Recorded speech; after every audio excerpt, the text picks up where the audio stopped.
Olá, pessoal, tudo bem?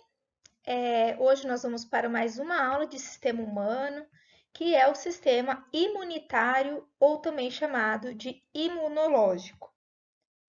Bom, quando a gente pensa no sistema imunológico, né, no imunitário, é um sistema que vai atuar como um mecanismo de defesa, tá, do nosso corpo. Então, eles são os soldados do nosso corpo. Esse sistema é responsável, então, por combater todo o corpo estranho que entra no nosso corpo, ok? Então, nós vamos na aula de hoje ver como que se dá esses mecanismos que nos defendem contra os agentes, como vírus, bactéria, né? Essa aula ela é bem propícia no momento que nós estamos vivendo hoje. Bom, só para recordar então, nós temos os chamados glóbulos brancos ou leucócitos, a mesma coisa. E esses glóbulos brancos e leucócitos, na verdade, a gente chama de células de defesa, né? São as células que nos defendem. Mas se a gente for detalhar, vocês podem ver que existem vários tipos de leucócitos, né? Existe o monócito, o linfócito, o neutrófilo, o eosinófilo, o basófilo, tá? E o macrófago. Então, isso aqui são as células de defesa. Lembrando que nós temos o eritrócito, que é a hemácia, que carrega oxigênio, né? E as plaquetas, que servem para a coagulação do sangue, ok? Mas todas essas que eu falei para vocês são células de defesa, beleza? Só um detalhe, né? Leucócito, eu chamo de leucócito, todas essas células que eu acabei de falar e de grifar embaixo. Então, observem aqui que o linfócito, que é uma das principais células que nós vamos ter, e nós vamos falar no dia de hoje, é um tipo de leucócito, tá? Então, todo linfócito é um leucócito. Nem todo leucócito é um linfócito, ok? Bom, então vamos lá. Suponhamos, então, que algum vírus, alguma bactéria quer entrar no nosso corpo, tá? Quando esse vírus ou essa bactéria, esse microorganismo, ele quer entrar no nosso corpo, o primeiro sistema que vai atuar é o sistema não específico, que é o inato. Por exemplo, a barreira da nossa pele é um sistema inato não específico. E existem células que nós vamos ver, que são as natural killers, os complementos, proteínas, células fagocitárias, ou seja, que realizam fagocitose, que elas são a primeira frente de batalha. Então, quando um microorganismo tenta entrar no nosso corpo, o primeiro sistema que nós vamos ter para combater isso é chamado de sistema inato e não específico. E aí, então, o sistema inato não específico não conseguiu bloquear esse microorganismo. Como ele não conseguiu bloquear esse microorganismo, o que vai entrar é o sistema adaptativo e específico, tá? Então, essa é uma resposta mais lenta, nós vamos ver a diferença das duas, né? Estou mais ou menos aqui dando um panorama geral. E é aqui que vão ser criados os tal dos anticorpos tão famosos, tá? Vejam só, eu já estou adiantando, né? Que nesse sistema adaptativo, quem vai atuar são os famosos linfócitos que eu falei no slide anterior, ok? Bom, então vamos lá. O sistema inato não específico, como eu acabei de dizer, é o primeiro a agir contra os organismos invasores. Olha, presta atenção nessa figura, né? Bem legal, a pessoa fez um corte e esse corte está entrando a bactéria, né? Então, a primeira linha de combate, por exemplo, é a nossa pele. A pele está tentando bloquear a entrada dessa bactéria. Mas, por exemplo, se essa bactéria estiver no intestino, como a gente já viu a aula de sistema digestório, a flora, a microbiota do intestino pode ser uma barreira, né? O próprio movimento dos órgãos do sistema digestório pode ser uma barreira. Secreções, Lembra? Que secreção? Por exemplo, o ácido clorídrico lá do estômago pode ser a primeira linha. Vejam que a primeira linha de combate são barreiras naturais e que elas não distinguem um agente do outro. Por exemplo, é um vírus, é uma bactéria. Não, né? Eu acho até engraçado falar assim, ó, que quando um micro-organismo ele tenta entrar no nosso corpo, a primeira coisa que o nosso corpo vai fazer é atirar para tudo quanto é lado, né? Esse atirar para tudo quanto é lado é o sistema inato ou não específico, que é a nossa segunda linha de combate. Então, beleza, o peristaltismo não deu certo, né? A pele não foi uma boa barreira, então esse microorganismo conseguiu entrar. Quando ele consegue entrar, vai gerar o que a gente chama de inflamação, né? O que é a inflamação? Eu tô com a garganta inflamada. São produtos, são substâncias que algumas células liberam para sinalizar que ali tem um microorganismo. Então, a inflamação é um processo muito importante para o nosso corpo. É a sirene do nosso corpo. Fala assim, gente, células, tem agente infeccioso aqui, tem um microorganismo estranho aqui, venham aqui, ok?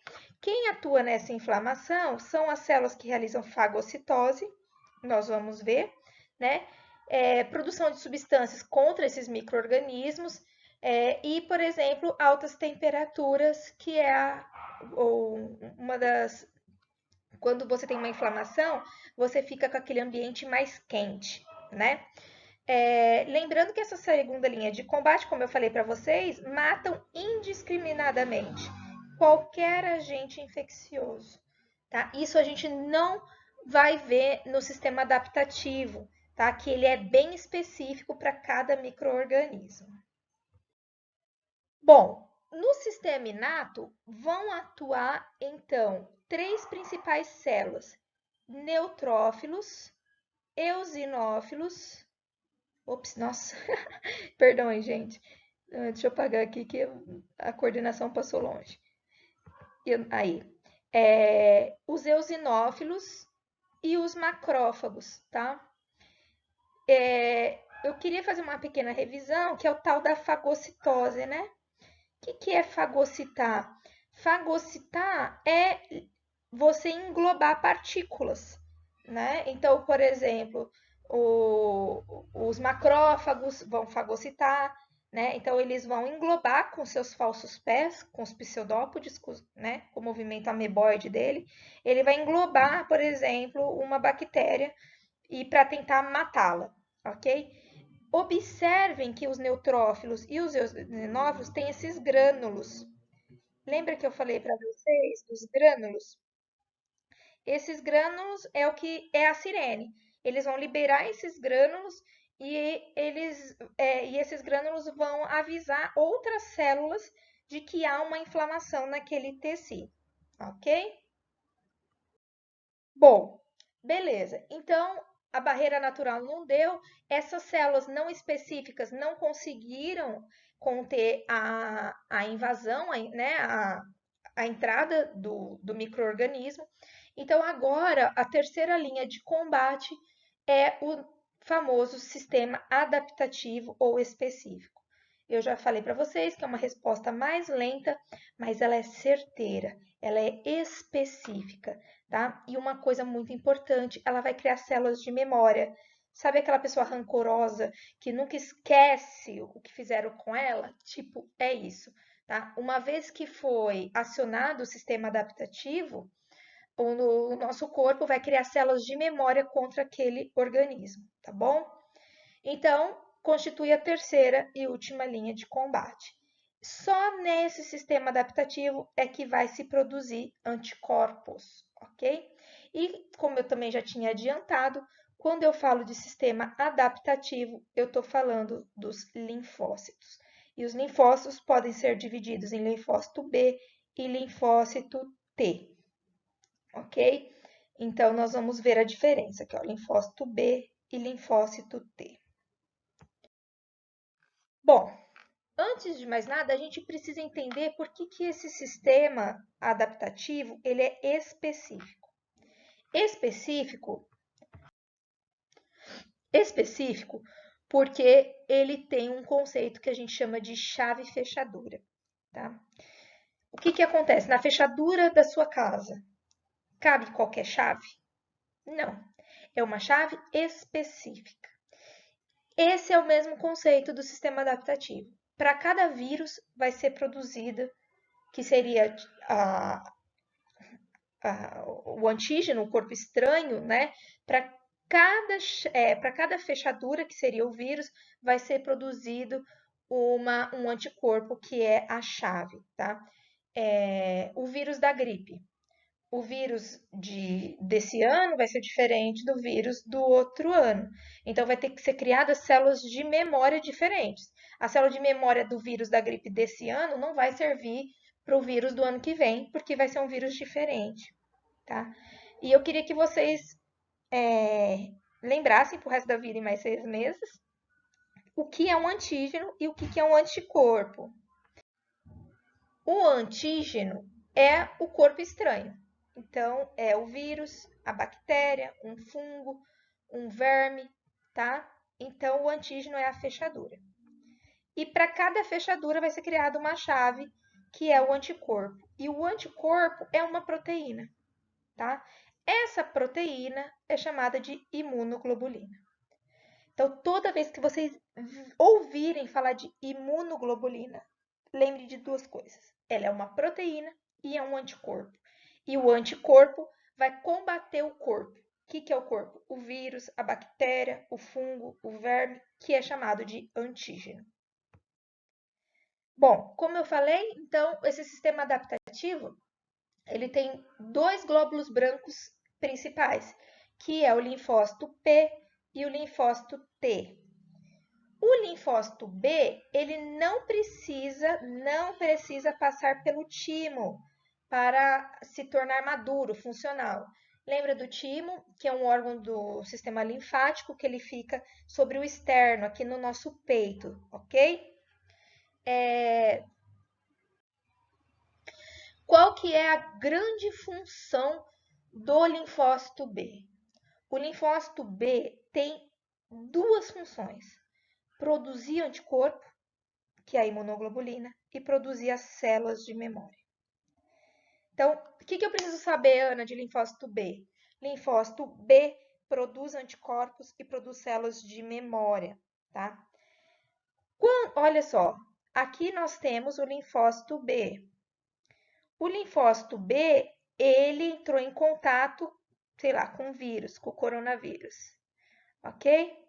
E aí, então, quando o linfócito B, ele entra em contato com o antígeno, ele vai começar a se diferenciar em duas células. A primeira eu chamo de plasmócito.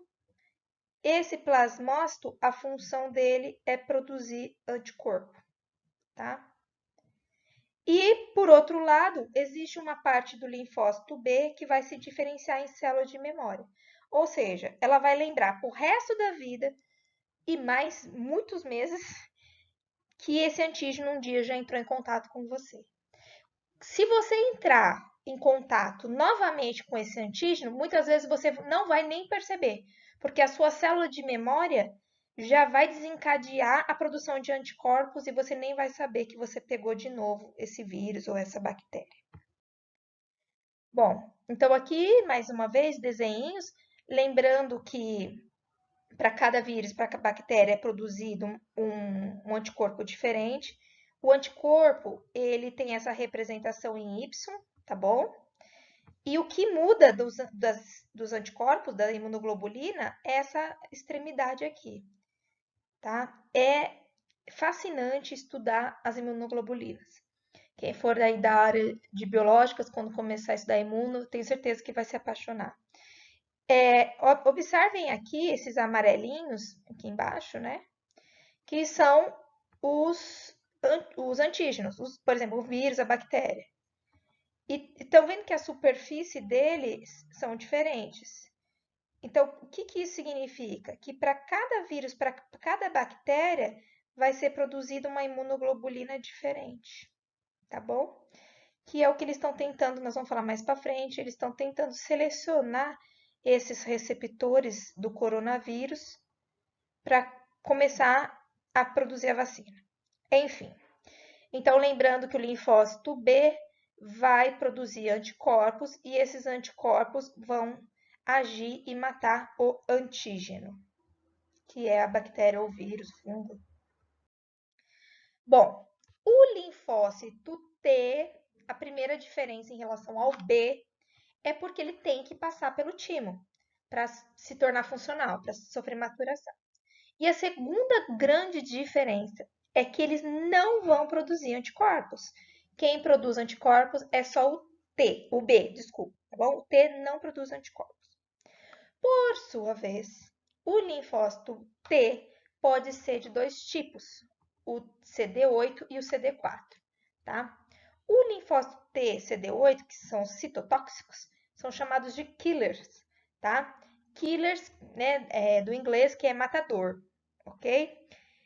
Eles vão liberar uma substância e essa substância vai acabar por matar a célula nossa que está infectada pelo vírus ou por uma célula cancerígena, por exemplo.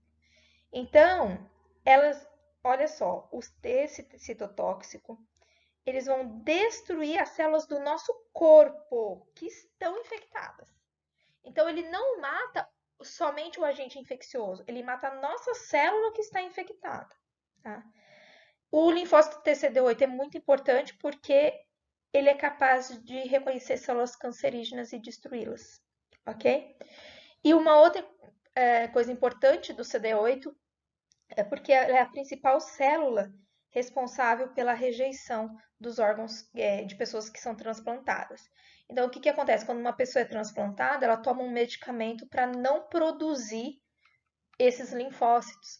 E aí, o que acontece?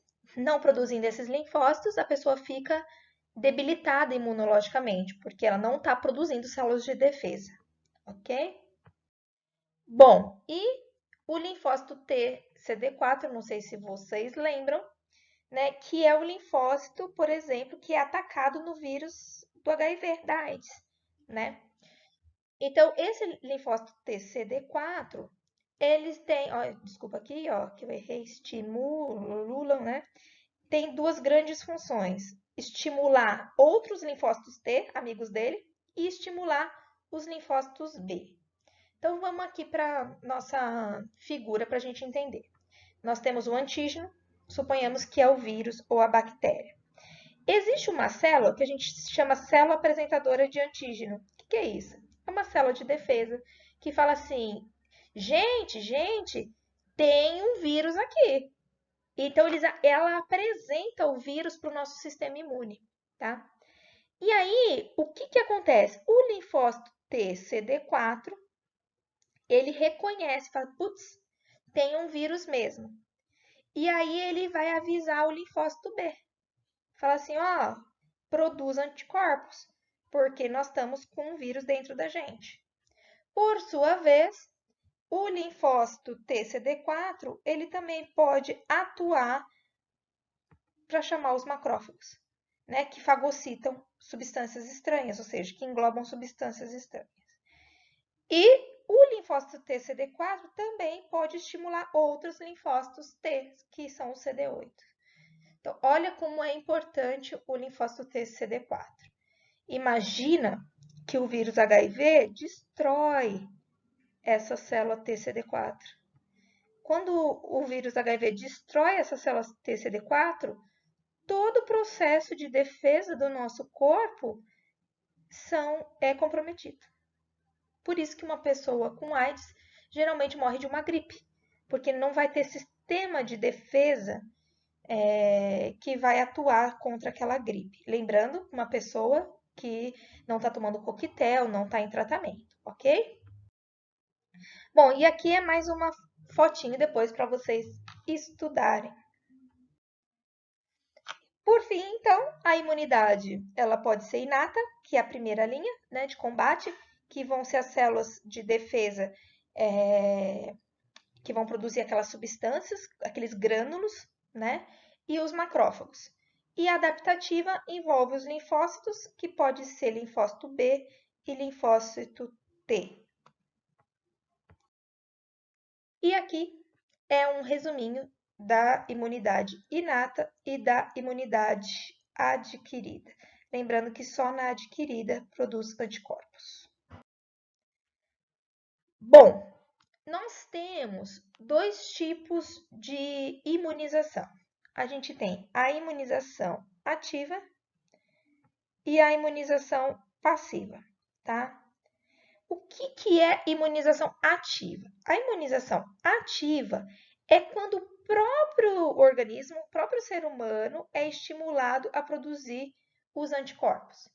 Como que acontece isso? Quando a gente recebe o próprio antígeno, né? Exemplo, quando a gente fica doente. Então, a gente recebeu o vírus, a bactéria, e a gente foi estimulado a produzir o anticorpo. A imunização ativa, artificial, são as vacinas que a gente vai ver agora. Tá? O que faz? A gente, nas vacinas, a gente recebe uma pequena dose desse antígeno, né? Então, por meio da injeção da vacina, a gente recebe esse antígeno, esse vírus, essa bactéria enfraquecido, ou parte deles, e aí nós vamos começar a produzir células de memória, ok? A imunização passiva é quando a gente já recebe o anticorpo pronto.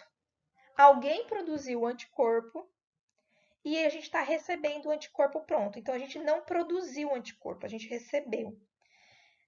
Um tipo de imunização passiva natural é a amamentação. É isso que mantém o bebê seguro por um tempo, já que ele não tem um sistema imune formado, porque ainda ele não recebeu vírus e bactérias, né?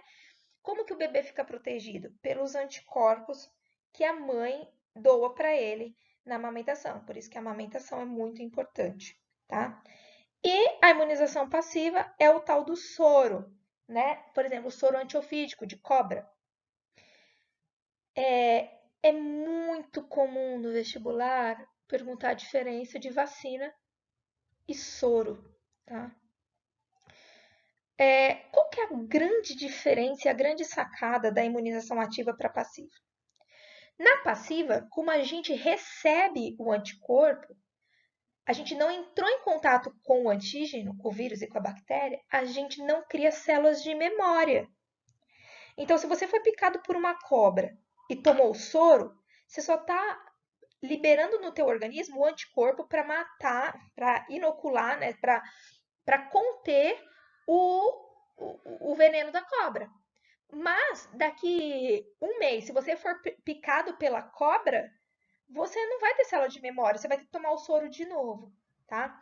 Então, só na imunização ativa é que a gente tem produção de células de memória. Bom, então vamos lá. Vacina. A vacina é quando eu insiro na pessoa o antígeno, o vírus ou a bactéria inativo, morto, ou abrandado, meio morto, né? Ou partes dele, tá? O que acontece? Quando eu recebo uma parte do vírus, essa parte que não é o vírus já vai acionar os linfócitos B para produzir um anticorpo. Se produz anticorpo, eu começo a produzir células de memória. Isso eu chamo de resposta primária, ok? Então, olha lá, nós temos na vacina um micro-organismo enfraquecido, e aí quando eu coloco isso no nosso corpo vai começar a produzir anticorpos. Isso é a vacina, que vai então gerar células de memória. Se eu entrar em contato com o antígeno, eu já vou produzir anticorpos direto. O que acontece? Lembra que o sistema adaptativo ele é uma resposta mais lenta, porque se demora para fazer o anticorpo. Quando eu já crio a célula de memória, a segunda vez que eu vou entrar em contato com o antígeno, a produção desse anticorpo é muito mais rápida. Por isso que você não percebe que você está com a doença, porque já tem célula de memória ali para combater isso. Já o soro, ele é uma resposta rápida e que eu injeto então os anticorpos, tá? Como eu falei, já adiantei para vocês, não gera célula de memória. É uma imunidade temporária. Então, olha que interessante aqui, né? Se eu não me engano, no Butantan, na Fiocruz, né? Eles tiram o veneno da cobra e aí eles vão injetar no cavalo, ok?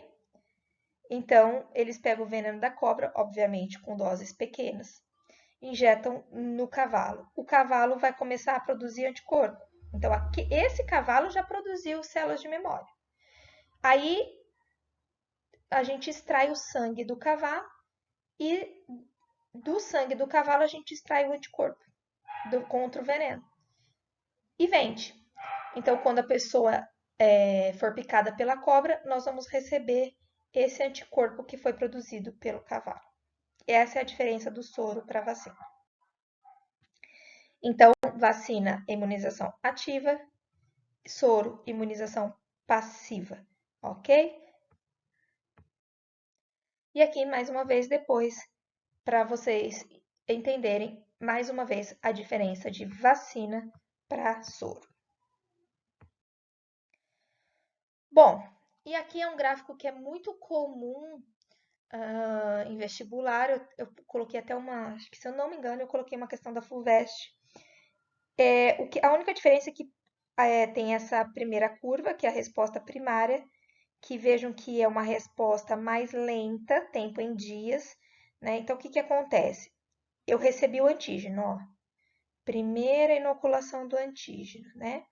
Então, o que é isso? A resposta primária é aquela que quando o ser humano ele recebe o vírus e a bactéria pela primeira vez. Quando ele recebe pela primeira vez, o tempo para produzir o anticorpo é maior, né? Se caso eu receber o antígeno novamente pela segunda vez, a resposta vai ser muito rápida. Então, minha produção de anticorpos vai ser bem rápida. E aí eu tenho a resposta secundária. No vestibular, pode ser que esse gráfico esteja um em cima do outro, né? A resposta secundária esteja aqui em cima, tá? Aí eles põem resposta primária aqui e resposta secundária aqui em cima. Então, primária é quando eu tenho o indivíduo recebe o antígeno pela primeira vez. Eu tenho um tempo para produção de anticorpos, de célula de memória maior, tá? A resposta secundária é aquela resposta mais rápida, que eu produzo anticorpos, uma quantidade muito grande em pouco tempo. E aqui, mais uma vez, a resposta primária e a resposta secundária. Bom, galera, então eu vou deixar passando aqui. Essa foi a nossa aula de sistema imunológico. Espero que vocês tenham gostado, aprendido bastante, tá? Eu deixo aí 3 questõezinhas para vocês. E se liguem, porque esse ano pode ter bastante questão envolvendo sistema imunológico devido à corrida aí para descobrir a vacina, né, do coronavírus. Né? Então, eles estão tentando selecionar que partes do coronavírus são importantes para gerar essas células de memória, esses anticorpos no nosso corpo, ok? Um beijo, fiquem com Deus e até a próxima aula.